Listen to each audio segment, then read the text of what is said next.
제가 한국에서 이제 떠나서 미국에 간지 아까도 말씀드린 것처럼 이제 2009년에 도착했는데요.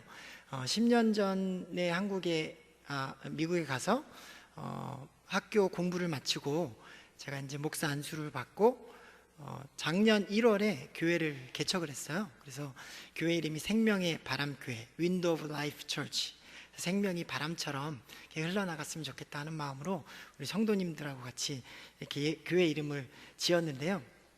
처음에는 제가 찬양 인도를 했어요.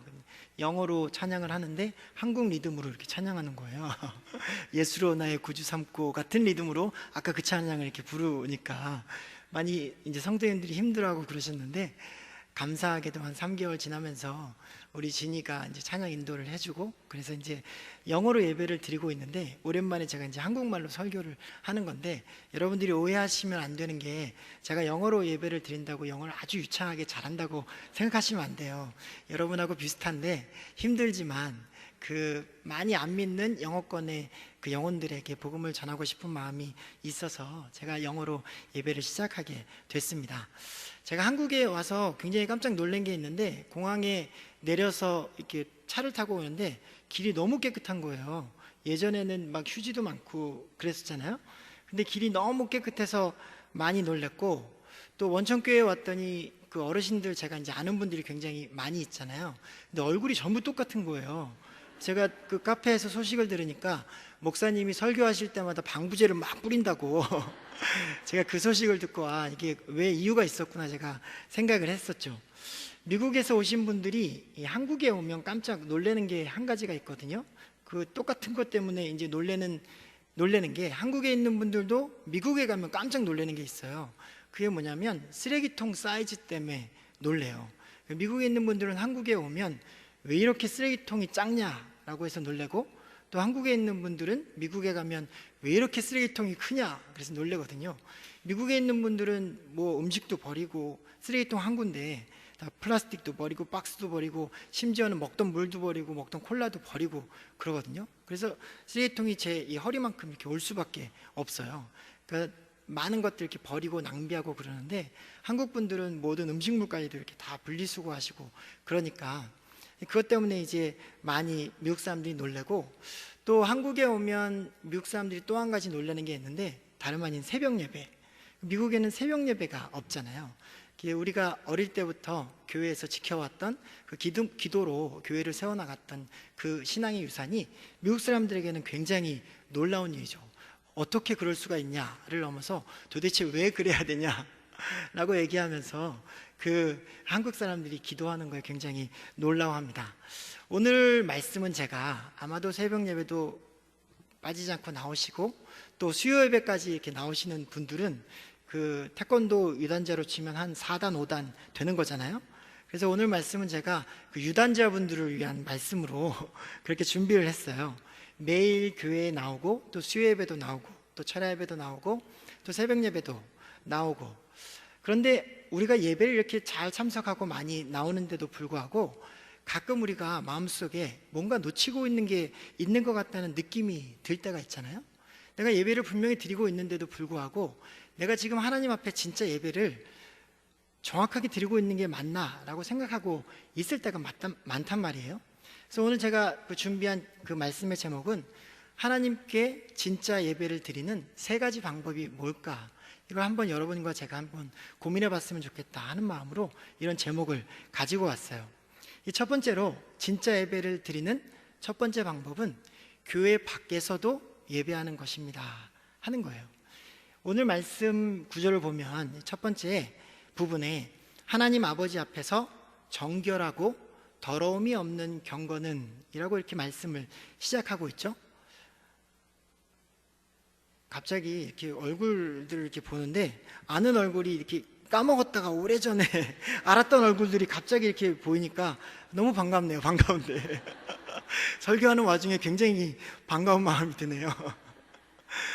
하나님 앞에서 아버지 앞에서 정결하고 더러움이 없는 경건은 이렇게 말씀을 시작하고 있는데, 사실 이 경건은이라고 뒷부분에 나와 있는 이 부분이 이 헬라어 원문에는 제일 앞부분에 나와 있어요. 그래서 헬라어로는 트레스케이아라고 하는 말이거든요. 근데 이 말이 다른 말로는 뭐냐면 종교, 그러니까 예배라는 말이에요. 그래서 성경의 많은 부분에 영어에서는 이 부분을 religion이라고 쓰고 있거든요. 그리고 다른 부분에서는 똑같은 단어를 예배라는 말로 이렇게 쓰고 있어요.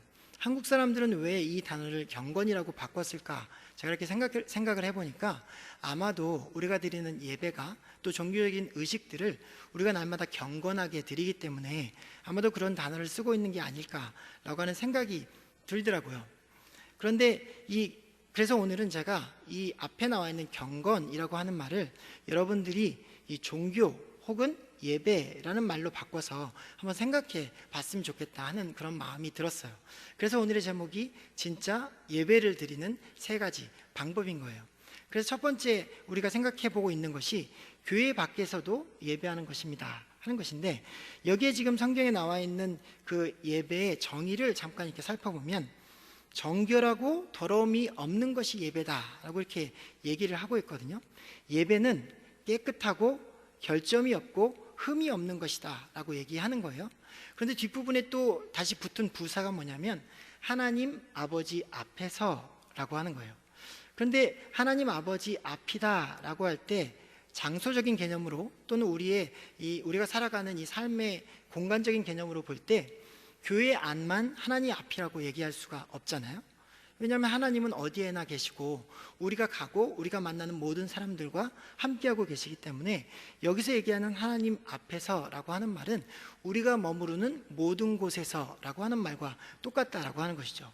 그러니까 예배라고 하는 것은 정결하고 더러움이 없는 것인데 무엇보다도 하나님 앞에서 그렇게 되어야 된다는 것이고, 그리고 그렇게 되는 것은 예배를 드리고 있는, 우리가 공적인 예배를 드리고 있는 예배당 안에서뿐만이 아니고 예배당을 나서는 바깥에서도 우리의 모든 모습이 예배로 하나님 앞에서 드려져야 된다라고 하는 거예요. 이 야고보서 말씀은 우리가 잘 아는 것처럼 야고보 사도가 12지파에게 보내는 편지로부터 시작된 것이죠. 야고보서 1장 1절 말씀에 보면 하나님과 주 예수 그리스도의 종 야고보는 흩어져 있는 12지파에게 문안하노라 라고 하는 말씀으로 시작돼요. 우리가 잘 아는 것처럼 스데반 집사님이 이 돌에 맞아서 순교를 하고 난 이후에 이스라엘에 있는 모든 그 유대 민족들은 이 여러 나라로 흩어지게 됐죠. 디아스포라 유대인으로 다른 모든 나라에 이렇게 살게 되면서 그 사람들이 가지고 있던 신앙과 종교, 예배는 굉장히 치열한 것이었어요. 치열하게, 잠깐 물을 마시겠습니다.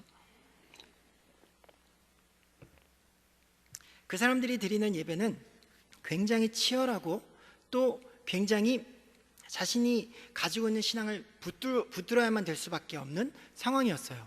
왜 그러냐면 자기들이 살고 있었던 그 자리가 자기가 원래 살았던 고향이 아니고 자기가 마음대로 예배드렸던 성전의 예배가 아니었고, 자기들이 지금 살고 있는 것은 여러 이방 민족들이 우상 숭배와 또 여러 다른 문화를 가지고 살아가고 있는 곳이었기 때문에 그곳에서 이 사람들은 회당에서 예배를 드리면서 내가 붙들 것은 하나님밖에 없다라고 하는 마음으로 예배를 적극적으로 드리고 모든 의식을 치르고 안식일을 거룩하게 지키고 하나님 앞에서 모든 것들을 드리면서 그렇게 살아가고 있었다라고 하는 것이죠.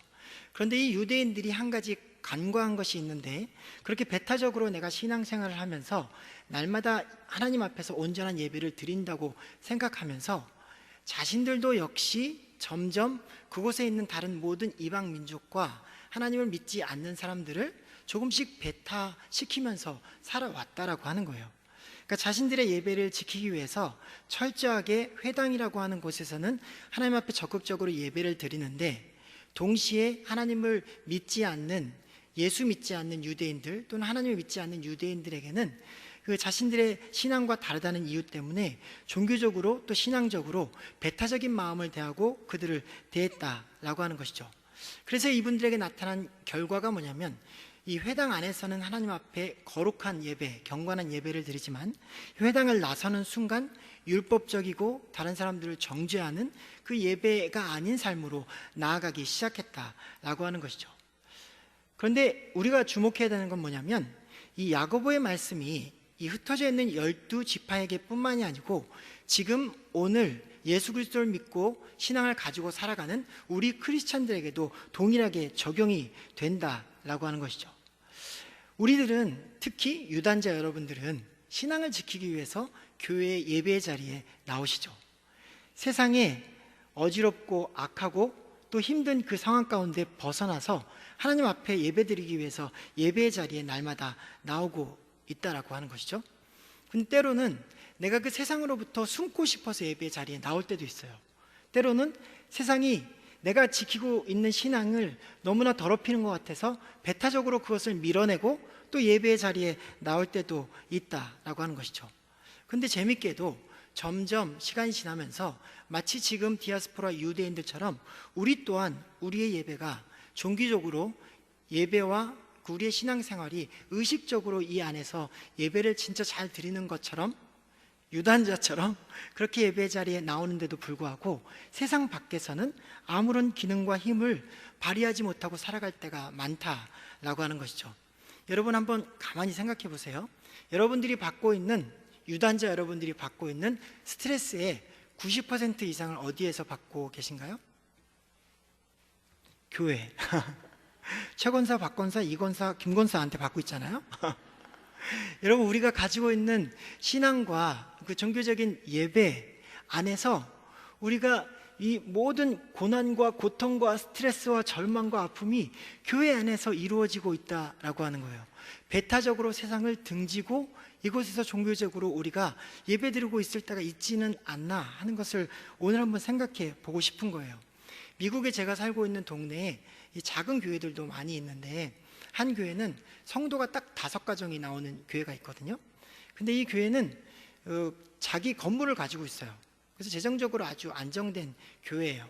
30년 동안 이제 교회 대출을 갚으셨는데 이 5명의 이 성도님들이 모두 비즈니스를 각자 이렇게 하고 있어요.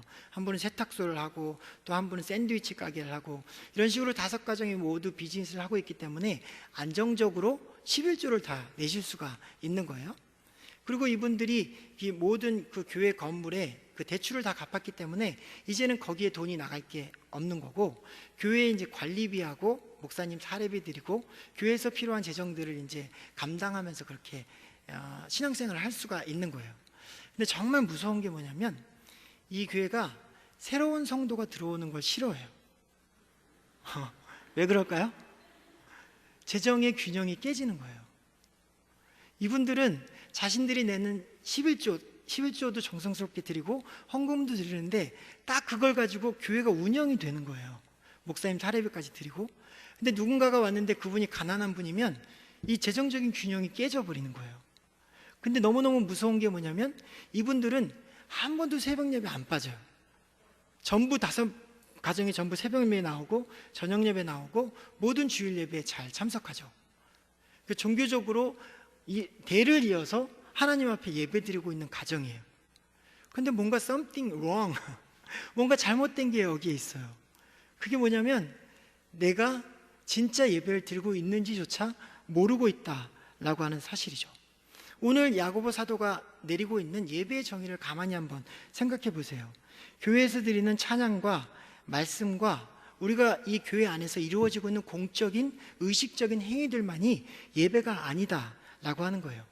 여러분이 머무르시는 곳이 그것이 회사이든 아니면 직장이든 가정이든 학교이든 누구를 만나든지 간에 여러분이 그곳이 바로 하나님 앞에서 머무르는 장소라고 인식하고 있다면 그것이 바로 예배의 자리다라고 하는 것이죠.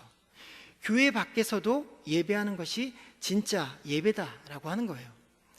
여러분, 하나님 앞에서 그렇다면 정결하고 더러움이 없는 삶을 살아가는 것이 예배다라고 이렇게 얘기했는데, 그러면 도대체 정결하고 또 더러움이 없는 예배라는 것은 또 뭘까요? 이 더러움이 없다라고 하는 말은요, 다른 말로 하면 흠이 없는, 결점이 없는 이라는 말이에요. 도대체 그런 예배는 뭘 얘기하는 걸까요? 바로 여기에서 진짜 예배를 드리는 두 번째 방법이 있어요. 이 진짜 예배를 드리는 두 번째 방법은 뭐냐면 마음에 부담이 되는 일을 여러분의 우선순위로 두는 것이에요. 여러분 마음에 어떤 부담감이 생기잖아요. 이 신앙인들에게는 그 부담이 우리로부터 나오는 것이 아니고 하나님이 우리에게 주시는 거예요. 여러분, 성도가 있어야 되는 자리는 하나님의 눈길이 머무르는 곳, 하나님의 발길이 닿는 곳에 우리의 눈길과 우리의 발길이 다 있어야만 되는 거죠. 그렇죠. 어떤 분이 기도를 하는데 하나님 음성을 들려주세요, 제발 하나님의 목소리를 듣고 싶어요 라고 이렇게 간절히 기도하는데 어느 날 하나님이 그분에게 얘기했대요. 너 진짜 내 목소리 한번 들어볼래? 너 당장 니네 아들 오늘부터 학원은 보내지 마라. 오늘 당장 짐을 싸서 회사는 그만두고 아프리카로 가라. 너 진짜 내 목소리 들으면 들을 수 있겠니? 하나님이 그렇게 말씀하시는 거예요. 여러분 진짜 한번 생각해 보세요. 기도하다가 하나님이 목소리가 사람 목소리처럼 막 들리면 정말 그 말씀대로 따르실 수 있으시겠습니까? 여러분, 하나님은 우리에게 마음의 부담을 주세요. 하나님이 마음의 부담을 주시는 건 뭐냐면 다른 모든 것을 내려놓고 그 일을 먼저 하라라고 하는 거예요. 오늘 말씀에 보면요, 이 경건은 이라고 시작하는 말씀이 경건이 뭐냐라는 것을 얘기하고 난 다음에 이 뭐냐라고 하는 부분을 뒷부분에서 설명하고 있거든요. 그 두 번째 부분이 뭐냐면 곧 고아와 과부를 그 환난 중에 돌보는 것이다 라고 얘기하는 거예요. 굉장히 야고보 사도는 예배라고 하는 것을 실제적으로 얘기하고 있어요. 이 야고보 사도가 얘기하고 있는 이 예배의 정의는 여러분들은 지금 여러분의 신앙을 지키기 위해서 정말 열정적으로 노력하고 있고 예배드리고 있고 세상이 막 악해지고 있기 때문에 세상으로부터 무릅쓰고 교회로 나와서 예배드리고 하나님 앞에 엎드리고 있는데, 여러분 이 안에서의 드리는 예배, 여러분이 이 예배를 드리는 이유는 바로 다시금 세상 밖으로 나가기 위해서 이 예배를 드리고 있다라고 하는 거예요. 그 부담감을 하나님이 우리에게 주신다라고 하는 것이죠. 여기서는 지금 좀 더 구체적으로 얘기하고 있는데 이 예배라고 하는 것은 고아와 과부, 가장 낮은 자리에서 어렵고 힘든 모습으로 살아가고 있는 그 사람들을 네가 외면하지 말고 그들을 하나님의 마음으로 바라보고 그리고 또 내 액션을 취하는 것이 바로 예배다라고 얘기하고 있다라고 하는 것이죠. 여러분, 정결하고 더러움이 없는 예배라는 것이 뭘까요? 고아와 과부를 돌보는 것. 야고보 사도는 굉장히 클리어하게 그리고 단순하게 얘기하고 있어요. 하나님은 고통받고 연약한 사람을 위한 마음에 부담을 주세요. 근데 그 마음의 부담을 거절하지 않는 것이 예배입니다. 여러분, 한국에 왔더니요, 전부 다 잘 사는 것처럼 보이더라고요. 굉장히 실제로 잘 살게 됐어요. 여러분, 제 주변에 있는 그 미국 친구들 보면요, 너 만약에 이제 그 친구가 연희동에서 태어났다 그러면 너 해외여행 어디 가봤니라고 물어보면 자기는 연희동에서 태어나서 지금 20몇 살인데 여태까지 연희동에만 있다라고 얘기하는 친구들이 굉장히 많아요. 매달 돈을 벌어서 매달 자기 들어가는 비용들을 내고 살아가는 친구들이 굉장히 많기 때문에 실제로 미국에 사는 사람들이 해외여행 그렇게 많이 가지 않아요. 미국에 있는 친구가 아들이 대학교를 가는데 처음으로 차를 사줬는데 400만 원짜리 20년 된 차를 사줬어요. 그리고 그 딸이 아르바이트 하면서 그 기름값이랑 보험료 내면서 그 차를 타고 다니거든요. 굉장히 많은 미국인들이 그렇게 살아가고 있는데 여러분 주변을 한번 돌아보세요.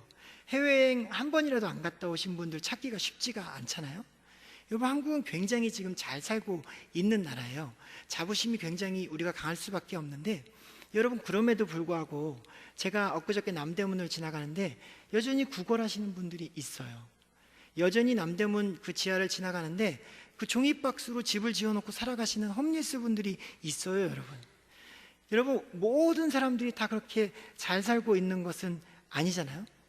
여러분, 한국에 왔더니 아까도 얘기한 것처럼 모든 분들이 굉장히 건강해 보여요. 얼굴이 깜짝 놀랐어요. 남자도 다 하얘요. 지하철 안에서 까만 사람 우리 가족밖에 없어요. 남자도 하얗고 여자도 하얗고 할머니도 하얗고 할머니도 주름이 없어요. 깜짝 놀랐어요. 근데 여러분, 그럼에도 불구하고 우리 주변에 아픈 사람들이 너무너무 많잖아요. 하나님이 우리에게 근데 걸리적거리게 그 마음의 부담 자꾸 주시는 거예요. 그렇지 않나요, 여러분? 기도 자리에 엎드려서 기도하는데 하나님이 자꾸 그 마음의 부담감을 주세요. 근데 그건 뭘 얘기하는 거냐면 하나님께서 그것이 바로 너의 예배다라고 얘기하는 거예요. 예배는 곧 고아와 과부를 돌보는 것이다 라고 하는 것인데, 각자 처해 있는 환경에서 하나님이 주시는 마음의 부담감은 조금씩 틀릴 수가 있어요.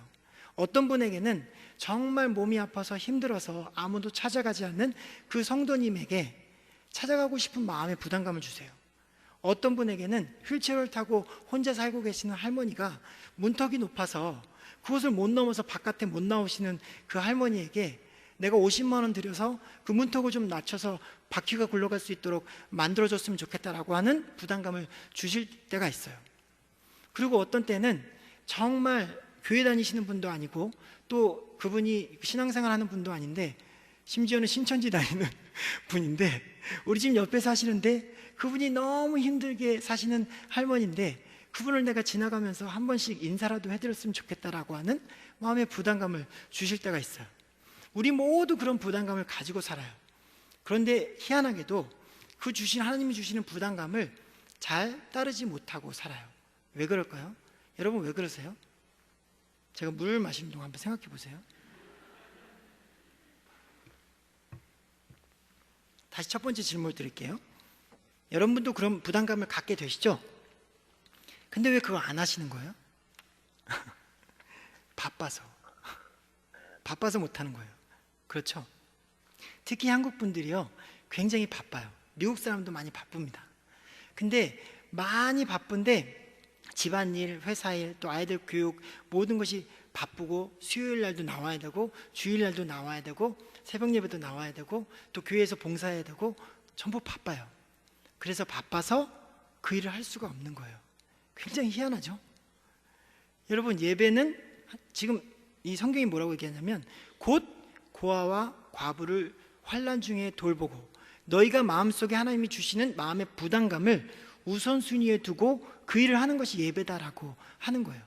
그러면 우리가 뭘 생각해야 되냐면 여러분이 만약에 여러분의 삶이 바쁘다고 느끼면 그 자리에 멈춰야 돼요. 여러분 바쁘면 굉장히 이상한 거예요. 몸은 바쁠 수 있어요. 몸은 바쁠 수 있지만 여러분의 마음이 신앙적으로 바쁘다면 뭔가 잘못된 거예요. 여러분의 마음속에 뭔가 굉장히 분주하고 바쁜 삶이 있다면 여러분 그 자리에 잠깐 멈추세요. 그래서 우리가 기도하는 거예요.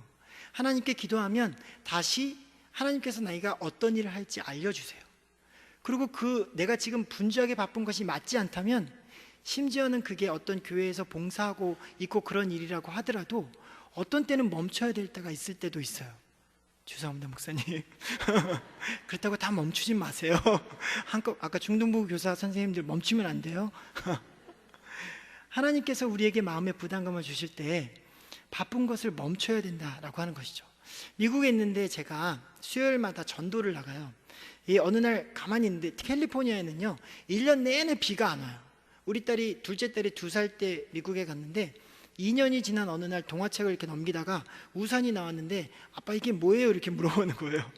한 번도 비를 본 적이 없어요. 그러다 보니까 모든 사람들이 굉장히 이제 목마르고 덥고 그럴 때가 많을 거 아니에요? 그 앞에 있는 하이킹 코스에서 걷는 사람들이 많아요. 제가 어느 날 가만히 생각해 보다가 내가 물병을 나눠줘야 되겠다. 그걸 나눠주면서 복음을 전해야 되겠다 이렇게 생각을 하게 됐어요. 그래서 제가 이 사인을 이렇게 붙여놨죠. 물병 테이블을 만들고 Water is free, 물은 공짜입니다. Because salvation is free, 왜냐하면 예수님이 여러분에게 주신 구원이 공짜이기 때문입니다. Jesus is your life, 예수님이 여러분의 생명입니다 라고 하면서 제가 이제 물병을 이렇게 나눠주기 시작한 거예요. 내가 마음속에 꼭 마음에 이제 작심을 하고 매주 수요일 날은 꼭 물병 전도를 나가야지 이렇게 딱 결정을 하고 너무너무 피곤할 때도 계속 나가고 그랬는데 어느 날 진짜 피곤한 날이 있는 거예요. 너무 그 주에 한 3, 4일 동안 너무너무 피곤했어요. 근데 너무 힘들고 너무 피곤한데 제가 아침에 이제 조그만 기도룸이 있거든요. 저희 집에 기도룸에서 이렇게 기도하는데 하나님이 저한테 뭐라 그러냐면 오늘은 가지 마라 그러는 거예요. 여러분 어떤 때는 하나님이 그러십니다. 어떤 때는요 그냥 쉬라고 그러세요. 그러면 그날 내가 전도하러 나가는 게 맞을까요? 아니면 쉬는 게 맞을까요? 쉬는 게 맞잖아요. 그날은 굉장히 나가야 될 것 같은 마음이 굉장히 드는데도 불구하고 그날은 쉬었어요. 근데 하나님이 왜 쉬어야 되는지를 알게 해주셨어요.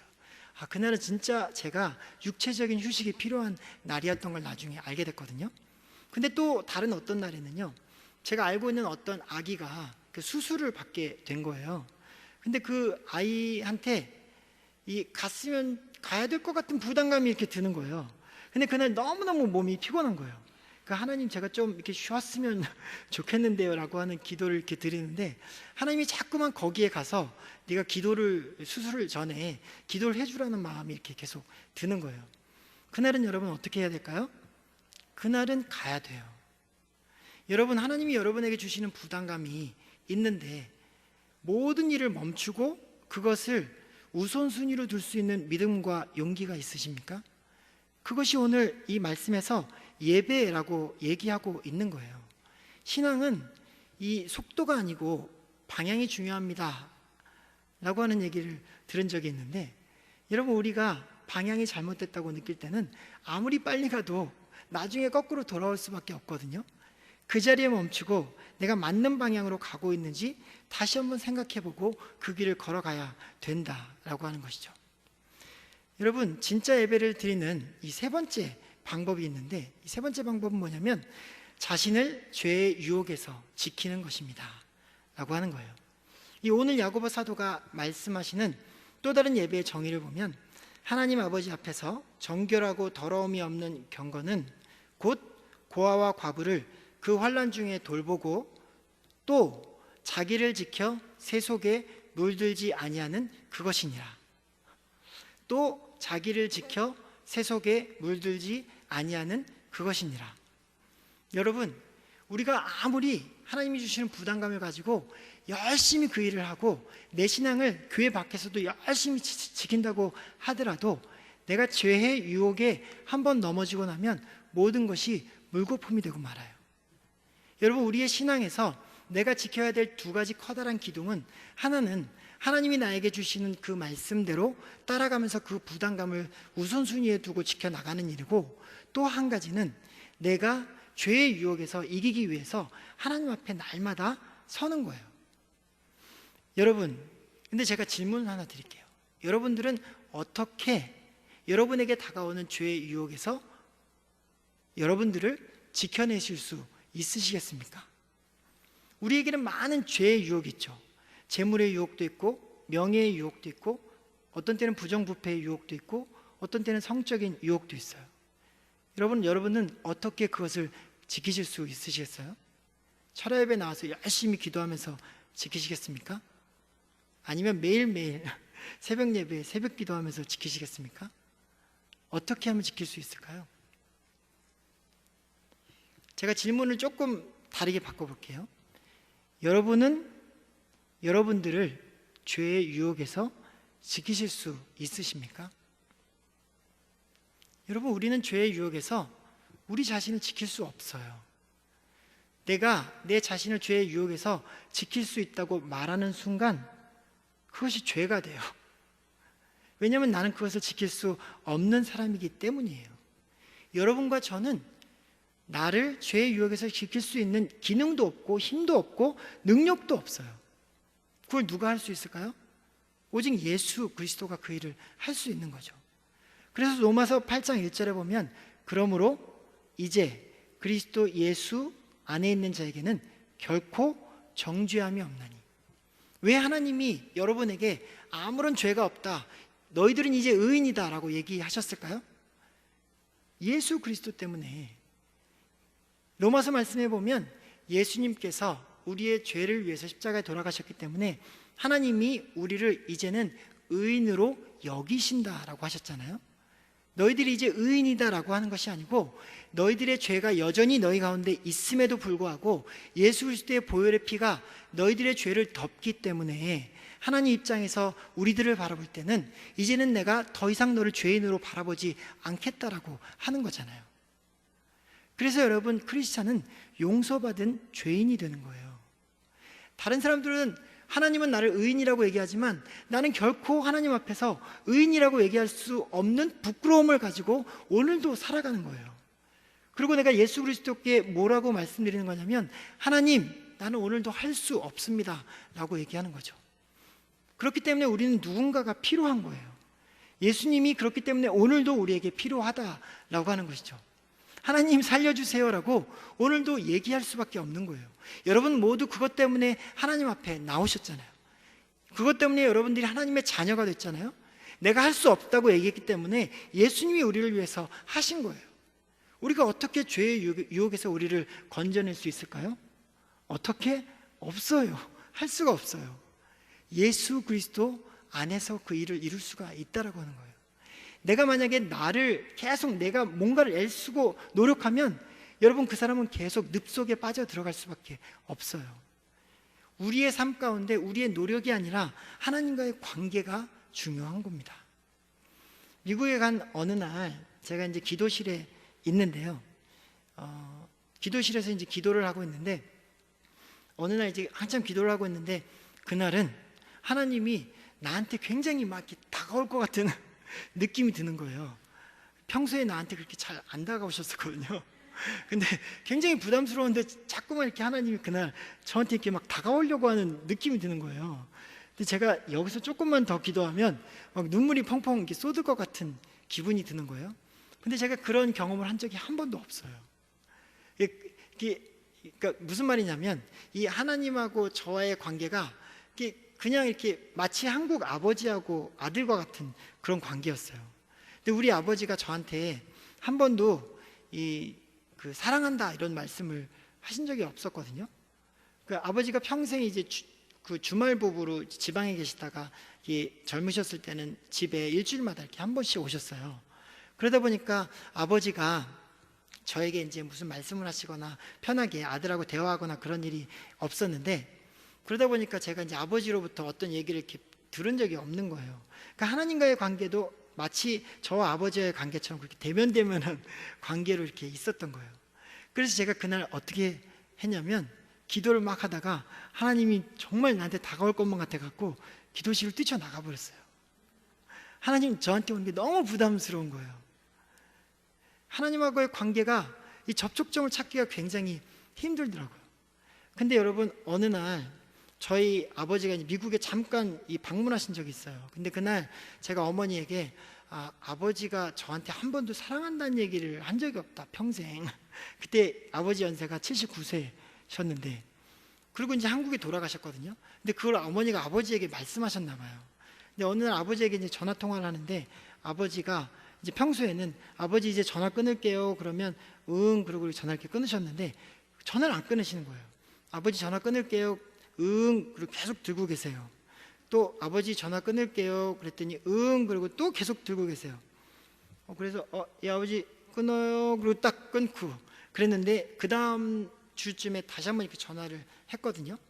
근데 아버지 또 이제 얘기를 끝내고 전화 끊을게요 그러는데 아버지가 응 그래서 또 안 끊으셔서 아버지 그랬더니 아버지가 뭐라 그러셨을까요? 사랑한다. 예, 아버지 이렇게 너무 부담되는 거예요. 하나님 저한테 한 번도 그런 적이 없는데 아버지 갑자기 왜 이러세요? 막 이렇게 되는 거예요. 놀라운 건 뭐냐면 그날부터 저와 하나님의 관계가 바뀌기 시작한 거예요. 여러분 하나님이 저한테 다가와도 더 이상 제가 밀어내지 않아요. 왜냐하면 하나님이 나를 사랑하시고 내가 이제는 하나님하고 관계하고 친밀한 교제 가운데 갈 수 있다는 걸 알기 때문이에요. 마치 요즘도 제가 아버지하고 전화 통화할 때 끊을 때는 I love you 하고 끊는 것처럼 여러분, 여러분의 삶 가운데 우리가 뭔가 계속 노력하고 싸워서 이기려고 하는 게 있어요. 많은 경우에 그게 죄예요. 여러분 죄를 이기는 방법이 뭘까요? 죄를 무시하는 거예요. 내가 하나님을 바라보는 거예요. 이게 내가 할 수 있는 일이 아니에요. 내가 예수 그리스도 앞에 하나님의 자녀된 것을 다시금 기억하고 하나님께로 내가 나아가서 하나님과의 관계를 회복하면 어느 순간 내가 이 유혹조차도 받지 않는 상태에 가 있게 된다라고 하는 것이죠. 여러분 우리가 그 죄의 유혹을 진짜 예배를 드리는 여러 가지 방법에 대해서 생각해 봤는데 요즘 이제 한국 교회를 이렇게 생각하면 미국 교회도 마찬가지입니다. 그 연세가 드신 분들이 굉장히 많고 젊은 분들이 많이 이렇게 빠져나가고 있잖아요. 미국 교회도 여전히 똑같아요. 예전에 있던 교회에 성도분이 200명 있는데 그 100분이 70세 이상이에요. 미국 교회도 노령화가 많이 진행되고 있거든요. 여러분 20년 후, 30년 후에 한국 교회와 미국 교회가 어떻게 변하게 될까요? 지금은 교회의 위기라고 얘기하고 있어요. 마치 세상 속에서 교회가 침몰하는 것처럼 보일 때도 있어요. 그런데 여러분, 우리가 잊지 말아야 되는 것은 뭐냐면 지금 이 시대는 위기와 동시에 교회를 살리는 기회다라고 하는 거예요. 우리가 교회 밖에서도 교회 안에서처럼 여전히 오늘도 하나님 앞에서 예배를 드릴 수만 있다면, 여러분, 우리가 하나님이 주시는 부담감을 최우선순위로 두고 그분이 교인이 아니건 아니면 교회와 전혀 상관이 없고 어떤 사람을 내가 도와주는데 그분이 교회에 나오지 않더라도 내가 하나님께서 주신 마음의 부담감을 가지고 진짜 크리스찬으로 살아가면서 진짜 예배를 드릴 수만 있다면, 내가 하나님 앞에서 내가 이길 수 없는 죄와의 싸움을 놓고 하나님을 바라보고 하나님과의 관계 가운데서 죄의 유혹에서 내가 승리하는 크리스찬으로 오늘도 살아갈 수만 있다면 한국과 미국의 교회와 전 세계의 교회가 예수님 오시는 그날까지 여전히 희망이 있다라고 하는 것이죠. 세상을 바라볼 필요가 없잖아요. 여러분, 침몰하는 것 같은 교회를 바라볼 필요가 없잖아요. 우리가 바라보는 것은 하나님, 우리가 바라보는 것은 예수 그리스도. 여러분, 세상과 우리의 죄에 무너지는 것과 어떤 한 가지 잘못 가운데서 넘어지고 있는 크리스찬을 바라보고 세상이 그를 욕하고 있는 것에 너무 안절부절하고 그럴 필요가 전혀 없다라고 하는 거예요. 우리가 여전히 예수 그리스도 안에서 복음으로 그 보혈의 공로를 믿고 하나님을 바라보면 하나님은 우리의 예배를 통해서 세상과 교회를 살리신다라고 하는 것이죠. 사람들이 저에게 물어봅니다. 왜 개척을 하셨습니까? 처음 교회를 개척할 때 하나님이 저에게 그런 마음을 주셨어요. 하나님, 제가 우리 교회를 통해서 단 한 사람이 예수님께로 와서 생명이 살아날 수만 있다면 하나님, 그럼 제가 교회를 하겠습니다. 문제는 제가 교회가 막 커지거나 100명, 200명, 10,000명, 2만 명 되는 게 아니고, 하나님이, 제가 그 얘기를 하는데 하나님 저에게 무슨 말씀하시냐면 네가 죽는 날까지 그 마음으로 똑같이 내 앞에 있을 수 있겠냐. 여러분, 그건 저에게만 해당되는 얘기가 아니에요. 문광원 목사님에게만 해당되는 문제가 아니고 여기 있는 우리 모두에게 똑같이 적용되는 말씀이에요. 너가 오늘도 여전히 어제처럼 내일도 예수님 오시는 그날까지, 마지막 그날까지 네가 오늘처럼 진짜 예배를 드리는 성도로 살아갈 수 있겠니? 하나님이 우리에게 하시는 말씀입니다. 여러분과 제가 처음 신앙을 회복하기를 원합니다. 언젠가 여러분과 제가 또다시 만나게 되겠죠. 저는 늘 그걸 기대해요. 원천교회 그 성도님들보다 제가 원천교회 유튜브를 더 많이 볼 거예요. 너무 보고 싶어. 너무 그리워요. 여러분, 이것을 향해서 저절로 기도하게 돼요. 왜냐하면 여기에 희망이 있기 때문이에요. 하나님이 이 땅을 통해서 생명을 살리신 일들을 제가 봐왔기 때문이에요. 그런데 이 안에 있는 분들은 왜 절망 가운데 머무르고 있을까요? 여러분도 저처럼 희망을 가지고 복음으로 교회를 다시금 살려나가시기를 소원합니다.